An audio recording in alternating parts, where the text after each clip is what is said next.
अच्छे वक्त की 5 निशानियाँ। फजर के वक्त आंखें खुलना। जिसको दीन की समझ आना शुरू हो जाए। जो आजमाइश के वक्त सब्र करे। जो भी आजमाइश अल्लाह की तरफ से आए उस पर सब्र करे।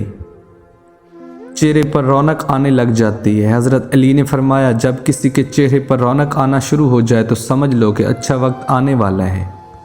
जिस इंसान के खर्चे में कमी आने लग जाए और रिज़्क बरकत पैदा हो जाए। यूसुफ ने कब मांगा था जुलेखा को? वो तो जुलेखा का यकीन था कि जिसने उसे यूसुफ दिलाया। बात मुखलिस या मुनाफिक की नहीं होती, बात यकीन और भरोसे की होती है।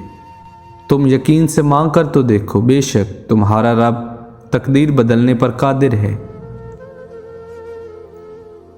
अल्लाह से तौल्ला की एक निशानी शायद ये भी है कि इंसान पलट पलट कर उस पाक ज़ात से रजू करता है।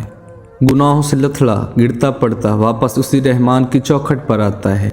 जब तक बादशाह न चाहे गुलाम कैसे दरबार छोड़े। कितना खूबसूरत एहसास है कि अल्लाह में बुलाता है अपनी तरफ। वो चाहता है कि बंदा उसे चाहे। हर मोहब्बत की फना है पर रहमान से मोहब्बत बका है, दोनों जहां में बका। बेहतरीन हम सफ़र की सबसे बड़ी निशानी ये होती है कि वो आपकी गैर मौजूदगी में भी आपका होता है। हर ऐरे गैरे से बात नहीं करता। आपसे 1000 इख्तलाफात हों लेकिन किसी और की दस्तरस में नहीं आता।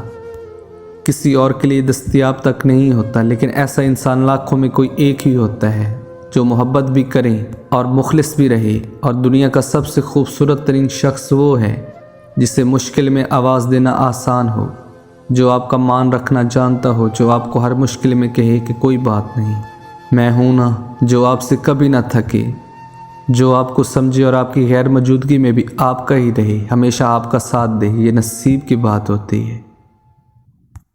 जब तुम्हारा नफ्स और शैतान तुम्हें ये वसवसे दिलाएं कि तुम्हारी मांगी हुई दुआओं का कोई फ़ायदा नहीं होने वाला, तो खुद से वो ही कहो जो हज़रत इब्राहीम अलैहिस्सलाम ने कहा था, सिर्फ अपने परवरदिगार को पुकारता रहूँगा। मुझे यकीन है कि मैं अपने परवरदिगार से दुआ मांगकर महरूम नहीं रहूँगा। मुश्किल ये है कि कुछ लोग मोहब्बत के अहल नहीं होते।